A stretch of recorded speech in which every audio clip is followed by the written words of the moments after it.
Like करिए, subscribe करिए और बेल आइकन दबाना बिल्कुल मत भूलिए। और पंडितों की जो टारगेटेड किलिंग है जम्मू कश्मीर में, वो भी एक बहुत बड़ा इशू है। और इसके साथ साथ पाकिस्तान में इमरान खान ने 13 अगस्त को जयशंकर जी की एक वीडियो प्ले की और ये बताने की कोशिश की कि भारत कितना इंडिपेंडेंट है और पाकिस्तान अभी तक ग़ुलामी की जंजीरें पहने हुए है। मैं स्वागत करता हूँ चाणक्य फोरम के रूहे रवां जनाब मेजर गौरव आर्या जी का दिल्ली से। सर, बहुत बहुत धन्यवाद, आप जुड़े। सबसे पहले तो हम उस दुख भरी घटना से बातचीत शुरू करते हैं कि जहां प्राइम मिनिस्टर नरेंद्र मोदी की इतनी बड़ी इम्पॉर्टेंट तकरीर, मगर हिंदू पंडितों की टारगेटेड किलिंग जो है वो कश्मीर में हो रही है, जिससे बहुत ही ज़्यादा डिसअपॉइंटमेंट्स भी हमें सोशल मीडिया पे पंडितों की तरफ से नज़र आ रही हैं। वो हमें ठीक लगता है, लेकिन मैं ये सोचता हूँ, सब ये जो कैंसर है टेररिज्म का, एक्सट्रीमिज़म का, ये कोई ओवर नाइट तो जाने वाला नहीं है। आप इस सारी सूरत हाल को कैसे देखते हैं? देखिए ताहिर साहब, इसमें दो तीन चीजें हैं और जो मैं कहूंगा वो हो सकता है थोड़ी सी अनपॉपुलर हो। पहली चीज तो ये, आप भी और मैं भी, हम लोग पंडितों के साथ खड़े हैं, इसमें कोई शक नहीं है। ये भी चीज है कि पंडितों को एक लेवल की सिक्योरिटी प्रोवाइड होनी चाहिए वहां पे, लेकिन हमें यह भी समझना पड़ेगा कि सरकार के लिए यह पॉसिबल नहीं है कि हर एक इंसान को सिक्योरिटी दे। ये फीजिबल है ही नहीं, कोई नहीं कर सकता। ठीक है, आप पूरी की पूरी इंडियन आर्मी लगा दीजिए वहां पे, पूरी की पूरी सीआरपीएफ, मैं कह रहा हूं पूरे देश से इंडियन आर्मी, 13 लाख की फौज आपकी इंडियन आर्मी, 13 लाख आप नहीं प्रोवाइड कर सकते। It is not possible, it is simply not possible. इसमें दो तीन चीजें। पहली चीज तो मैं ये बताता हूं कि इससे पाकिस्तान चाहता क्या है। ये सिर्फ बात जिहाद की नहीं है, ये रेडिकल इस्लाम की बात नहीं है, ये सिर्फ बात यहां तक महदूद नहीं है कि हम जब पंडितों को उनके ऊपर अटैक्स करेंगे या उनको मारेंगे तो वो भाग जाएंगे वहां से और complete Islamisation of Kashmir valley. Kashmir valley Islamise तो हो ही गई है, और कितनी इस्लामाइज होनी है? 99% तो मुस्लिम है वहां पे, और कितना होना है वहां पे? हो ही गए, अब 1% बाकी है, वो भी कर दो। That is not the point. The reason why they do this targeting of Kashmiri Pandit, देखिए अगर आप डेटा देखेंगे, मैं सिर्फ डेटा की बात कर रहा हूं, ये हर उसको टारगेट करते हैं जिसको लगता है कि इंडियन स्टेट के हैं, और सबको टारगेट करने का मकसद इनका अलग अलग है। पहले हमें मकसद समझना पड़ेगा, माइंडसेट क्या है। और मैंने इसके ऊपर बड़ी डीप स्टडी करी है। मैं हर महीने कश्मीर जाता हूं, अभी भी जाने वाला हूं मैं कुछ दिनों के बाद कश्मीर। तो ताहिर साहब, मेरी ना इसमें बड़ी डीप स्टडी है सर, और मैं आपको बताता हूं डीप स्टडी में है क्या मामला। है सबसे पहली चीज, ये कौन से कश्मीरी मुसलमानों को टारगेट करते हैं। मैं आपको एक एक करके बताऊंगा किसको मारते हैं और क्यों मारते हैं, और इसके नतीजे वो क्या चाहते हैं कि हमारे मारने से क्या नतीजे निकले। सबसे पहली बात, जो कश्मीरी मुस्लिम पुलिस वालों को मारते हैं वो इसलिए मारते हैं क्योंकि उन्होंने खाकी वर्दी पहनी है, and a Kashmiri policeman is a symbol of the state. वो इंडिया का सिंबल है वहां पे, लॉ एंड ऑर्डर का। जो बीट कांस्टेबल है, ही इज द लॉ। उसके हाथ में चाहे लाठी हो, उसके हाथ में हथियार ना हो, ही इज द लॉ। उस सड़क पे, उस गली पे, उस नुक्कड़ पे, ही represents India, he represents the law. तो उसको मारते हैं। ठीक है सर, आपने देखा होगा ये आर्मी पे अटैक्स नहीं करते इतने, इनको पता है ये निहत्थे पुलिस वालों को मारते हैं। ग्रेनेड फेंक दिया, सीआरपीएफ चुपचाप आए, फेंक के भाग गए, इस टाइप के कायराना हरकतें करते हैं। अच्छा, अब ये बाकी जो सिविल सोसाइटी के मुस्लिम्स हैं जो प्रो इंडिया की बात करते हैं, ये उनको मारते हैं। उनको मारने का क्या कारण है इनका? उनको इसलिए मारते हैं कि देखो तुम मुसलमान हो, तुम पाकिस्तान के लिए बात करोगे, अगर तुमने इंडिया के लिए बात करी तो फिर यू आर गॉन। ये मैसेज ये लोग पास कर रहे हैं, मुस्लिम्स को मारते हैं। और कितने मुसलमानों को इन्होंने मार दिया। वो जितने भी जेएन के पुलिस के मरे थे, सबके सब तो मुस्लिम थे। जो नमाज के बाहर आए वो, जिनको मार दिया, और जो वो उसका नाम भी पंडित ही था, वो डीएसपी था, जिसको मस्जिद के अंदर ही मार मार के जान से मार दिया उसको। और ऐसे कितने नाम हैं।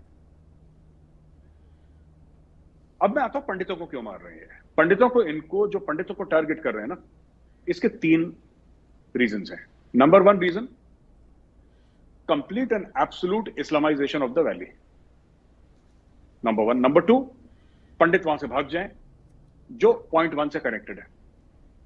है ना? They want to say that Kashmir is only for Muslims, यहां पे सिख वेलकम नहीं है, यहां पे क्रिश्चियन वेलकम नहीं है, यहां पे हिंदू वेलकम नहीं है, और खासतौर से पंडित तो बिल्कुल भी वेलकम नहीं है।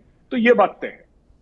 ये क्या चाह रहे हैं कि इसको कम्युनल कलर देना, हिंदूज की टारगेटिंग करना, ताकि जो बाकी हिंदुस्तान में कश्मीरी हैं, जो बच्चे हैं, जो Kashmiri students medical college, engineering college में पढ़ रहे हैं, एमबीए कर रहे हैं, उनके ऊपर लोग गुस्सा निकालें, उनके ऊपर भड़क जाएं और एक दो की पिटाई कर दें या और मामला गंभीर हो जाए। ये टेररिस्ट चाहते हैं। दिस इज देयर प्लॉय कि मारते रहो हिंदुओं को, कश्मीरी पंडितों को मारते रहो, तो हो सकता है बैंगलोर में इसका रिपरकशन हो सकता है नोएडा में इसका रिपरकशन हो सकता है कोटा में, जहां पे कोचिंग चलती है राजस्थान में, बड़ा फेमस सेंटर है कोटा, हो सकता है वहां पे इसका रिपरकशन हो। ये प्रेशर पॉइंट्स बना रहे हैं, हमें समझना पड़ेगा। अब जहां तक पंडित भाइयों की बात है, मुझे देखिए बात यह है कि कमी तो है सिक्योरिटी में, इसमें कोई शक नहीं था साहब। अगर मैं बोलूं कि everything is fine, everything is not fine, लेकिन मुझे लगता है कि अपने सिक्योरिटी फोर्सेस का भरोसा करना चाहिए। इसमें भी 3 पहलू हैं। Number 1, डीरेडिकलाइजेशन, right. नंबर 2, आपको डायरेक्टली ये प्रॉब्लम अगर पाकिस्तान से है तो आपको पाकिस्तान में सॉल्व करनी पड़ेगी। आप कश्मीर में, श्रीनगर में सॉल्व कर रहे हैं। I don't want to talk about this further, people know my views. आपको प्रॉब्लम पाकिस्तान के अंदर सॉल्व करनी पड़ेगी। और तीसरी चीज, मुझे लगता है कि कहीं ना कहीं पंडितों को मैं बोलना पड़ेगा कि आप रहो एंड आर्म योरसेल्व्स, हथियार पकड़ो, ठीक है, हथियार पकड़ो। और एक हाथ, हर समय पंडितों ने ना हाथ में कलम पकड़ी है। ये कम्युनिटी ऐसी है, पढ़ने लिखने में बहुत शार्प, बहुत तेज, पढ़ाई लिखाई में एजुकेशनिस्ट इसमें से कई पैदा हुए हैं, और एजुकेशन में बहुत सरस्वती माँ में बिलीव करने वाले Kashmiri Pandit, they are very hard working in that sense, पढ़ाई लिखाई में। मैं कश्मीरी पंडित जो भाई बहन है, मैं उनको ये रिक्वेस्ट करूंगा कि आप ना अब हथियार पकड़ने का वक्त आ गया है। सरकार तो है ही जो सरकार कर रही है, टेररिस्ट हैं ही, लेकिन जो आपको टारगेट कर रहे हैं ना, उसको ये पता होना चाहिए कि आपके पास भी हथियार है। वापस लड़ने का वक्त आ गया है। आप, और मैं समझता हूं, मेरे लिए बड़ा आसान है यहाँ पे ना, नोएडा में बैठा मैं, बड़ा सेफ है, हमें कोई कुछ नहीं कह रहा, तो मेरे लिए कश्मीरी पंडितों को ऐसे ज्ञान देना तो बड़ा आसान है कि नहीं आप लड़ो और हथियार ले लो। बट जितने भी कश्मीरी पंडित है, वो, मैं उनके लिए कितना प्यार है, कितनी इज्जत है, कितनी मोहब्बत है, मुझे कश्मीरी पंडितों को बताने की जरूरत नहीं। सब जानते हैं कि मेरे व्यूज क्या हैं, और मैं खुल के कश्मीर में जाके बोलता हूं कि मैं कश्मीरी पंडितों की कितनी इज्जत करता हूं, कितना प्यार करता हूं, और उनके लिए दिल में कितनी इज्जत है। ये कहने वाली बात नहीं है, वो मुझे जानते हैं, मैं उनको जानता हूं, ठीक है।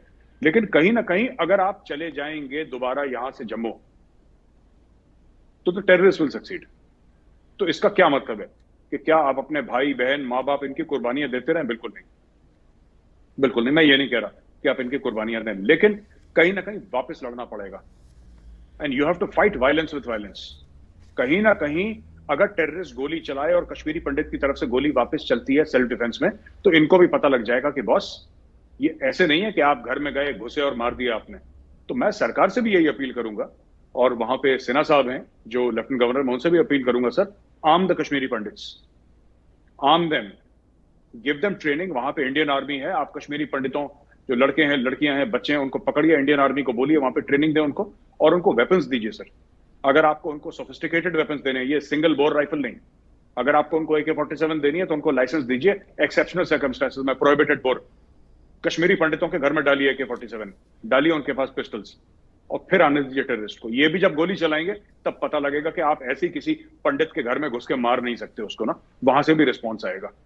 मैं ये चाहता हूं, I am calling for the arming of Kashmiri pandits, ठीक है। मैं सिर्फ ये कहना कि नहीं आप मत छोड़ो, आप जम्मू मत जाओ, ऐसे मरने के लिए कौन रहेगा वहां पे, राइट। आपको कुछ ना कुछ तो उम्मीद देनी पड़ेगी। वो उम्मीद क्या है? पाकिस्तान के खिलाफ action, number 1। Number 2, internal security को और ज्यादा टाइट करेंगे, डीरेडिकलाइज करेंगे, and arm the Kashmiri Pandit community. पंडितों को बुलाइए, आर्मी के कैंप्स में भेजिए, 1-1, 2-2 महीने की AK-47 की ट्रेनिंग देंगे उनको, और उनको दीजिए, आप हथियार दीजिए। हर कश्मीरी पंडित घर में 1-1, 2-2 AK होनी चाहिए, और उसको लाइसेंस मिले सरकार से, उसको ट्रेनिंग मिले कि भाई इस तरीके से चलानी है। उनकी विमेन जो हैं, औरतें हैं कश्मीरी पंडित, जो हमारी बहनें, उनको ट्रेनिंग मिले। फाइट बैक, आपकी जमीन है, आपकी मिट्टी है, ठीक है। ये तो लश्कर फश्कर जैश, ये तो अभी आए हैं, आज से 5000 साल पहले, before recorded history.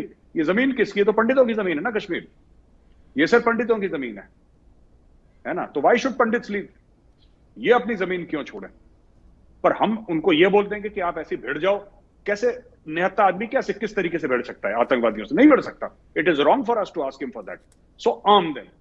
The government of India should arm Kashmiris and then जब टेररिस्ट को, ये बड़े बुजदिल होते हैं टेररिस्ट, आपने देखा होगा, ये जिस जेएनके पुलिस वाले को मारते हैं ना, देखते हैं कौन सा निहत्था है, कौन नमाज पढ़ के आ रहा है, कौन अपने बच्चे के साथ दुकान में जा रहा है, पीठ पे उसके 4 गोलियां मार दो। ये बहादुर थोड़े ना है। इनको बोलो कि तुम में अगर इतनी हिम्मत है तो राष्ट्रीय राइफल्स को करो ना अटैक। हम भी देखते हैं फिर कितना गुर्दा है तुम्हारा। वो नहीं करेंगे, ये बुजदिल हैं ये लश्कर वाले। तो I think it's time to arm the Pandits. Thank you for watching. Please don't forget to like, share and subscribe.